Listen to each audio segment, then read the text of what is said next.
안녕하세요. 형상화 수학의 저자 손정모입니다. 이번에는 엄마도 설명할 수 있는 수학이론 시리즈 9번째로 수학의 몇 가지 증명 방법의 차이에 대해 이야기해 보려고 합니다. 이것의 올바른 이해는 수학 문제 풀이뿐만 아니라 일상생활에서 맞닥뜨린 문제를 해결하고자 할 때에도 효율적인 방법을 제공해 줄 것입니다. 과연 우리 대부분이 알고 있는 연역적 증명 방법을 어떻게 확장시켜 나갈 수 있는지 흥미진진한 시간이 되시기 바랍니다. 우리는 수학의 이론 등 어떤 사실을 증명하고자 할 때 대부분은 연역적 증명 과정을 따라서 진행합니다. 이에 올바른 이해를 위해서는 우리가 주로 하는 사고방식에 대한 이해를 먼저 해야 합니다. 사고를 전개하는 방식은 크게 연역적 사고방식과 귀납적 사고방식을 들 수 있습니다. 연역적 사고방식은 정해진 시작점에서 출발하여 한 발짝 한 발짝씩 단계적으로 목표 지점을 향해 접근해 나가는 방식입니다. 그래서 누구나 이해하기가 쉽고 일반적인 증명 방식으로 사용됩니다. 예를 들면 여자는 배란을 할 수 있는 자궁을 가지고 있으므로 아이를 낳을 수 있다고 합리적인 이유를 가지고 한 발짝 한 발짝씩 그 근거를 눈으로 확인해 나가면서 결론을 이끌어내는 방식입니다. 그래서 논리적인 전개의 오류가 없다면 누구나 인정할 수밖에 없는 것입니다. 그와 반면에 귀납적 사고는 관찰되는 몇 가지 현상으로부터 결론을 유추해내는 방식입니다. 예를 들면 영희도 애를 낳았고 미선이도 애를 낳았고 지연이도 애를 낳았습니다. 그래서 여자는 아이를 낳을 수 있다고 현상의 보편 타당성을 가지고 결론을 이끌어내는 방식입니다. 그래서 그럴 것이라고 생각은 드나 절대적인 사실로 받아들이기에는 어려운 추측의 성격을 가지고 있습니다. 일상생활에서는 어떠한 사고방식이 더 많이 필요할까요? 한번 생각해 봅시다. 사실 과학의 발전에는 이 두 가지 사고방식이 모두 필요합니다. 미지의 영역에서 앞으로 나아갈 방향을 설정할 필요가 있을 때는, 즉 지금 발견할 수 있는 사실들에 기반하여 하나의 가설을 세울 때는 귀납적 사고방식이 필요하며, 그렇게 세운 가설을 누구나 이용할 수 있도록 하기 위해서는 연역적 사고방식에 의해 그것을 증명하는 것이 필요합니다. 그렇게 하나의 가설이 증명이 되면 그것은 하나의 정리 또는 사실이 되는 것이며, 그래서 그렇게 증명된 정리 또는 사실은 누구나 인정할 수 있고 안심하며 사용할 수 있는 것입니다. 과학뿐만 아니라 일상적인 생활에서도 우리는 새로운 사실을 접하고 그것이 무엇인지 생각할 때는 주로 귀납적인 사고를 하게 될 것이며, 직접 그것에 대한 확인을 하고자 할 때는 연역적 사고를 하게 될 것입니다. 따라서 무언가의 확인을 위해 직접 증명을 하고자 할 때 우리는 자연스럽게 연역적 사고를 하게 되며, 그것이 일반적인 연역적 증명 방법인 것입니다. 그런데 때로는 보통의 연역적 사고 방식만으로는 증명을 위한 길을 찾기가 어려울 때가 많이 있습니다. 지금부터 어떤 경우가 그럴 때인지 살펴보고, 그런 경우에는 어떤 방식으로 접근하는 것이 좋은지 알아보도록 하겠습니다. 그 첫 번째는 바로 대우증명법입니다. 이것을 이해하기 위해서 먼저 머릿속에 담고 있어야 할 사실 몇 가지를 살펴보도록 하겠습니다. 모든 이론은 가정과 결론으로 나누어 P면 Q이다로 도식할 수 있는데, 여기에 대한 상황인식에서 출발해 보도록 하겠습니다. 소문자 P는 가정이고 소문자 Q는 결론을 뜻하는 문장입니다. 그리고 대문자 PQ는 각각 가정과 결론이 참여되게 하는 원소들의 집합으로 진리집합이라 부릅니다. 예를 들어 x가 6의 약수이면 x는 10의 약수이다 라는 명제를 가지고 이야기해 보도록 하겠습니다. 한번 써보죠. x가 6의 약수이면 x는 10의 약수이다. 이때 6의 약수 1, 2, 3, 6을 원소로 가지는 집합이 바로 진리집합 P이고 12의 약수 1, 2, 3, 4, 6, 11을 원소로 가지는 집합이 바로 진리집합 Q인 것입니다. 그래서 P는 1, 2, 3, 6이 될 것이고 진리집합 Q는 1, 2, 3, 4, 6, 12가 될 것입니다.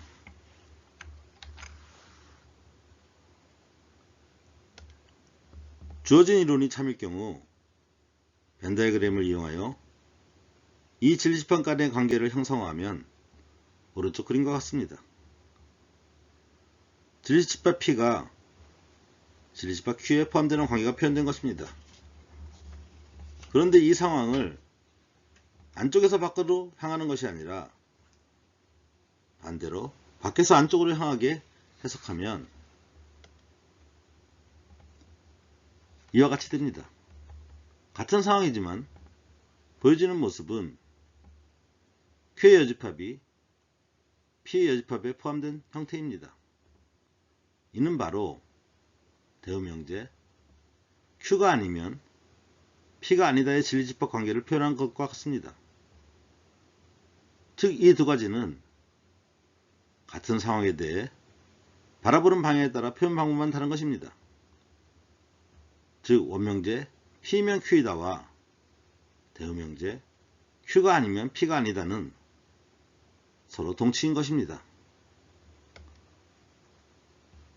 앞에서 든 예를 적용해보면 6의 약수는 10의 약수이다와 10의 약수가 아니면 6의 약수도 아니다는 표현만 다를 뿐 서로 같은 내용인 것입니다.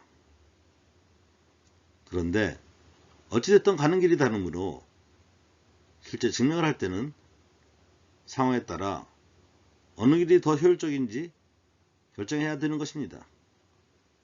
이에 대해 좀 더 살펴봅시다. 이 예는 P의 원소가 적을 경우에 대한 증명으로 적은 원소들에 대해서만 그것들이 Q에 속한다는 것을 보이면 되는 것입니다. 이는 원명제의 자연스러운 방향이므로 특별한 어려움이 없으면 일반적으로 적용하는 방법입니다. 그런데 이 예와 같이 P의 원소가 많은 경우에는 해야 할 일이 너무 많으므로 다른 방법이 있는지 모색해야 합니다. 만약 전체 집합이 정해져 있어 Q 여집합에 속하는 원소들이 적다면 역방향으로 대음형제를 증명하는 것이 훨씬 효율적인 방법이 됩니다. 예를 들어 어떤 특이한 동물 카페에 뱀이 5마리 그리고 각가지 종류의 강아지가 45마리가 있다고 가정합시다. 강아지는 뱀 무서워하지 않는 거 아시죠? 이를 한번 여기다 적용해 봅시다. 어떤 특별한 동물 카페에 동물이 총 50마리가 있는데 이 중 강아지가 45마리가 있고 특이한 뱀들이 5마리가 있습니다. 그리고 대부분의 강아지 44마리는 4발이 달려있고 그중 1마리는 어떤 이유든 간에 다리가 3개 있다고 가정해 봅시다. 이런 상태에서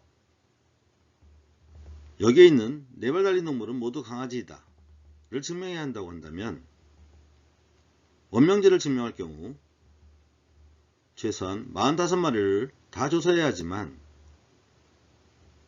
대음형제는 여기 있는 동물 중 강아지가 아닌 동물은 4발이 달리지 않았다가 되므로 이것의 증명에는 강아지가 아닌 뱀 5마리만 조사하면 되는 것입니다.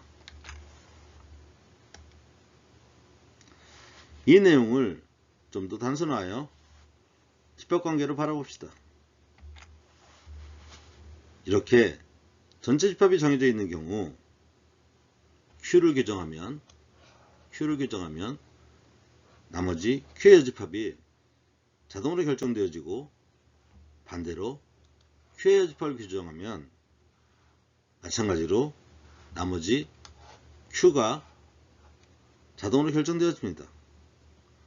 즉 어느 쪽을 결정하든 나머지도 동시에 결정되어지므로 대상을 작은 쪽을 규명하는 것이 상황을 결정하는 효율적인 방법이라 하겠습니다. 이러한 대우명제의 증명 방법은 역방향에서의 연역적 증명 방법이라 하겠습니다. 그래서 우리는 상황이 주어졌을 때 효율적인 방법을 선택하려면 항상 전체를 보려고 노력해야 한다는 것입니다. 대개 문제가 잘 안 풀린 경우를 자세히 들여다보면 선택의 순간에 갈 길이 보이지 않기보다는 원방향에서는 고려할 사항들이 너무 많아서 없는 게 아니라 너무 많아 선택이 어려운 경우가 실적으로는 더 많습니다. 이러한 경우 전체를 볼 수 있다면 의외로 쉽고 효율적인 선택을 할 수 있게 될 것입니다. 대우증명법에 이어 두 번째는 기류법으로 알려진 적응 방법인데, 이것 또한 관점을 달리한 대우방향에서의 연역적 접근 방법이라 할 수 있습니다.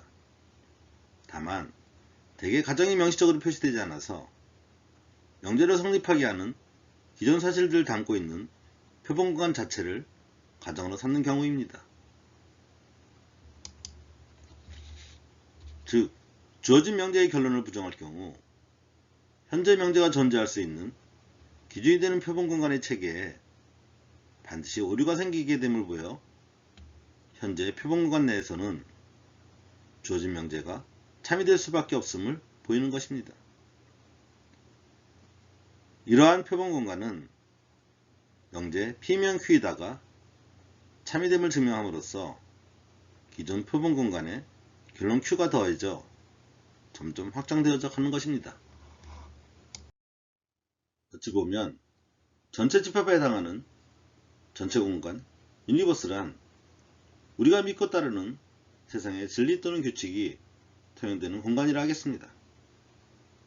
비록 현재 인류는 창조자를 할 수 있는 하나님이 만들어 놓은 그러한 진리나 규칙을 하나씩 찾아내고 있는 형편이지만, 그런데 시각을 달리하여 각 개인의 입장에 생각해보면 우리 각자는 자신이 만들어 놓은 규칙이 통용되는 각자의 유니버스, 즉 별개의 표본관을 가지고 있는 듯 합니다. 각자의 입장에서는 표본집합의 여집합은 공집합으로 여겨질 것입니다. 그런 상황에서 우리는 각자 자신의 시각에서만 생각하기 때문에 서로 다른 표본관을 가지고 있다고는 생각지 못하고 서로 맞네, 틀리네 하고 있는 것이 아닐까 생각합니다. 왜냐하면 하나의 정의된 표본관에서 어떤 명제가 항상 참이라는 것은 진리집합이 표본관인 전체 집합에 해당됨을 의미하기 때문입니다. 반대로 해당 명제가 항상 거짓이라는 것은 그 진리집합이 공집회라는 것과 동일합니다. 물론 깨달음이 깊어질수록 각자의 표본 공간은 점점 커져서 전체 공간으로 발전하게 될 것입니다. 이러한 표본 공간에 대한 이해를 바탕으로 역사적으로 유명한 하나의 예시 문제를 가지고 기류법의 과정을 이해해 봅시다. 예시 문제는 바로 루트 2는 무리수이다 임을 증명하는 것입니다. 먼저 이에 관한 역사적 배경을 살펴보면 사실 루트 2가 무리수임은 피타고라스의 제자인 히파스수가 처음 발견하였다고 합니다. 직각삼각형에서 빗변 길이의 제곱은 다른 두 변 길이의 제곱의 합과 같다는 피타고라스 정리에서 한 변의 길이가 1인 정사각형의 대각선의 길이가 루트가 된다는 사실을 알아낸 것입니다. 그렇지만 그것을 발견할 당시 만물은 그 정수와 그 비에서 비롯된다고 생각했던 피타고라스는 무리수의 존재를 알고도 그 사실을 비밀에 붙였습니다. 하지만 고지식한 그의 제자인 히파소스는 선상에서 그 사실을 주장하다 배신자로 몰려 바다에 빠져 죽음을 맞이합니다. 그들이 새로운 수의 발견을 감추려 한 이유는 무엇이었을까요? 수학은 그들의 삶에서 아주 특별한 것으로 전체적인 믿음 체계에 영향을 주는 생활의 철학이었습니다.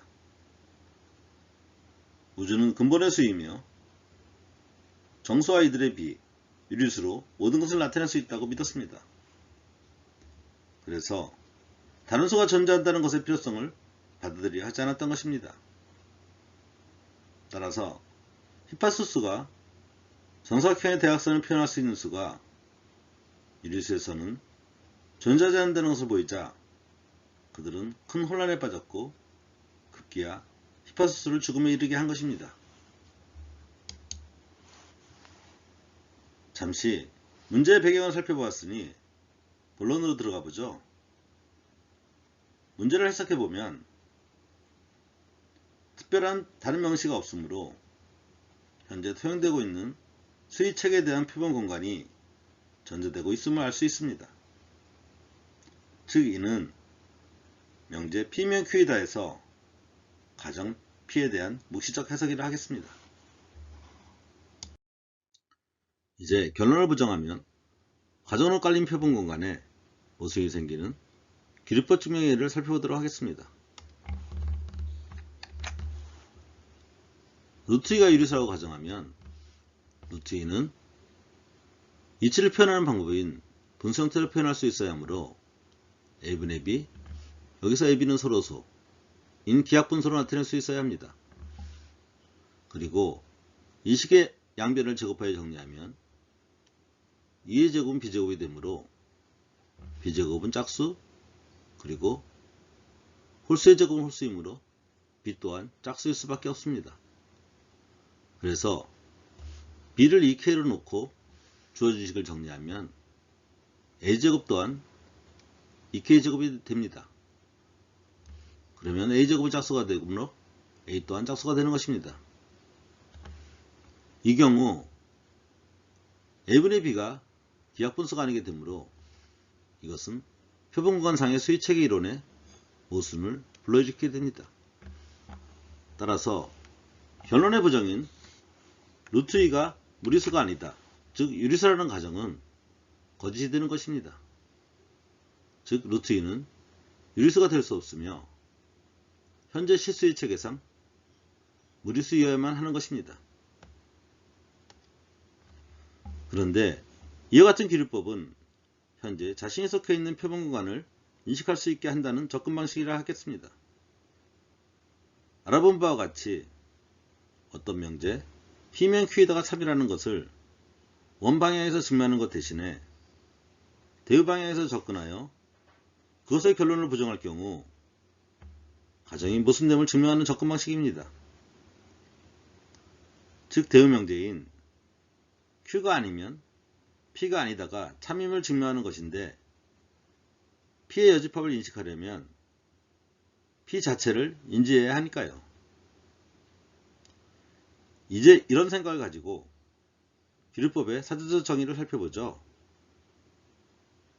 기류법은 어떤 명제가 참임을 증명하고자 할 때 그 명제의 결론을 부정함으로써 가정 또는 공리 등이 모순됨을 보여 간접적으로 그 결론이 성립한다는 것을 증명하는 방법입니다. 여기서 그러한 가정 또는 공리가 모여있는 공간이 바로 표본 공간인 것입니다. 이번에는 증명을 위한 새로운 접근 방식으로서 수학적 기납법에 대해 알아봅시다. 어떤 문제는 영역적인 사고방식으로만 증명하기에는 매우 어렵지만 귀납적 사고방식과 더불어 영역적 사고방식을 적절히 혼용하여 각각의 특징을 잘 이용한다면 좀 더 효과적으로 접근할 수도 있습니다. 예를 들어 귀납적으로 발견된 현상에서 출발하여 영역적인 논리를 더해 나간다면 발견된 사실들로부터 영역적으로 확장된 부분까지, 즉 비록 전체는 아니더라도 부분적으로 믿을 수 있는 영역을 어렵지 않게 구축할 수 있는 것입니다. 그런 다음 점차적으로 그 영역을 확장해 나가며 전체에 접근해 나가는 것입니다. 이 시점에서 이러한 방법이 뭔지를 알아채리는 분들도 있을 것입니다. 맞습니다. 수학적 귀납법이 이러한 접근 방식의 대표적인 예인 것입니다. 기본적인 증명 방식은 누구나 믿을 수 있는 영역적인 사고방식을 따라야겠지만 수학적 귀납법과 같이 문제를 풀기 위해서 실제로 접근할 수 있는 방식에는 여러가지 혼용 방법이 있을 수 있다는 것입니다. 이제 수학적 귀납법에 대해 구체적으로 알아봅시다.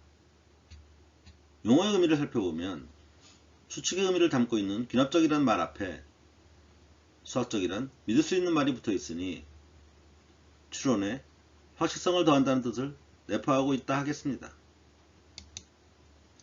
이 접근 방법은 누군가의 번뜩이는 기제로서 귀납적으로 발견한 유용한 현상에서 출발하여 거기에 영역적인 사고 과정을 더함으로써 목표 범위까지 점차 참여되는 영역을 넓혀가는 방식이라 하겠습니다. 이 수학적 귀납법을 적용하기 위해 현재 전제하고 있는 유용한 현상이 있는데, 이는 n번째 명제가 참이면 n 플러스 1번째 명제도 반드시 참이 된다 라는 것으로 마치 꼬리에 꼬리를 무는 연속적인 현상을 말합니다. 저는 이 현상을 학생들이 기억하기 쉽도록 꼬꼬 현상이라고 설명합니다. 이러한 꼬꼬 현상의 수학적 정의는 자연수 n에 대하여 pn이 참이면 pn 플러스 1도 참이다 인데, 여기서 p는 명제라는 의미인 영어 proposition의 약자로 첫 글자로 pn은 바로 n번째 명제를 뜻하는 것입니다.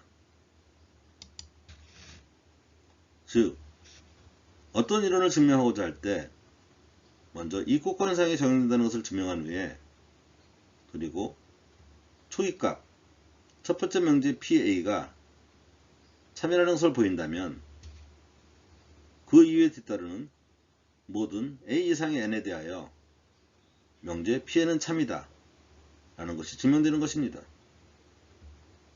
그럼 좀 더 확실한 이해를 위해서 한번 예를 들어보죠. 수학적 귀납법을 이용한 대표적인 예가 점화식을 이용한 수열의 일반항을 구하는 문제이지만, 여기서는 좀 더 쉬운 예제를 가지고 그 개념을 설명하도록 하겠습니다. 수열에 관한 예제는 형상화수학 고등수학편을 참고하시기 바랍니다. 이번 적용 예제로서 명제 자연수 n에 대하여 n세제곱 마이너스 n은 3의 배수이다 임을 증명해 보도록 하겠습니다. 첫 번째로 수학적 귀납법을 적용하기 위한 전제 조건인 꼬꼬 현상이 적용되는지 확인해 봅시다. 자연수 n에 대하여 pn이 참이면 pn 플러스 1도 참이다. 즉 pn에 해당되는 n세제곱 마이너스 n이 3의 배수라면 pn 플러스 1에 해당하는 n 플러스 1의 세제곱 마이너스 n 플러스 1도 3의 배수가 되어야 하는 것입니다. 이 증명 과정을 간단히 살펴보면 n 플러스 1의 세제곱 마이너스 n 플러스 1을 정리하면 n세제곱 플러스 3n제곱 플러스 2n이 되는데, 여기에서 n세제곱 마이너스 n이 3의 배수란 가정을 이용하기 위해 식을 조금 변형하면 주어진 식은 n세제곱 마이너스 n 더하기 3 가로 열고 n제곱 플러스 n이 됩니다. 이는 가정으로 주어진 3의 배수 더하기 3의 배수 형태로 전체가 3의 배수가 됨을 알 수 있습니다. 이로써 복고 현상이 적용됨을 확인했으므로 이제 어디서부터 시작되는지 소위값을 찾아보는 것만 남았습니다. 그래서 n의 1을 대입하여 P1을 확인해 보면 P1은 0이고 0은 모든 수의 배수이므로 P1이 참이 됨을 뜻합니다. 따라서 위 명제는 모든 자연수 n에 대하여 성립함을 할 수 있습니다. 물론 이 명제의 경우는 연역적인 방법으로도 어렵지 않게 증명할 수 있습니다. 그렇지만 연역적인 접근 방법이 쉽게 떠오르지 않을 경우 현상적 추론에 익숙한 우리들에게 수학적 귀납법은 아주 유용한 방법이니 잘 익혀서 활용하시기 바랍니다. 어떠셨나요? 이번 강의의 키는 주어진 이론의 양방향 이해를 위한 대우증명법에 대한 고찰입니다. 우리에게 익숙한 일반적인 원방향에서의 연역적 증명이 드로잉 시 대상을 직접 스케치하는 것이라면 대우명제에 대한 연역적 증명은 대상의 경계를 인식하고 주변부의 명암을 넣음으로써 대상을 드러나게 하는 것이라 할 수 있습니다. 어떤 물체를 대생을 할 때 이 두 가지 접근이 모두 필요한 것처럼 하나의 이론을 올바로 이해하려면 두 가지 방향에서의 인식이 모두 필요하니 꼭 체득하시기 바랍니다. 어찌 보면 현실에서 나를 규정하는 것도 내면적으로는 내가 스스로 만들어가는 것들의 집합이지만 외향적으로는 다른 사람들에게 보여지는 모습들의 집합일 것입니다.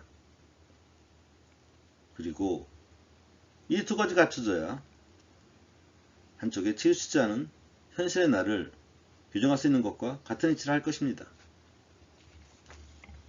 흥미롭지 않나요? 일반적인 연역적 사고와 더불어 쉽게 응용할 수 있는 대우증명법과 수학적 귀납법의 원리를 잘 습득하여 여러분의 효과적인 공부 및 사고력 형성에 도움이 되기를 바랍니다. 올바른 공부법을 익히고 체득하여 노력한 만큼 실력을 쌓기를 바랍니다. 형상화 수학의 저자 손종모였습니다. 감사합니다.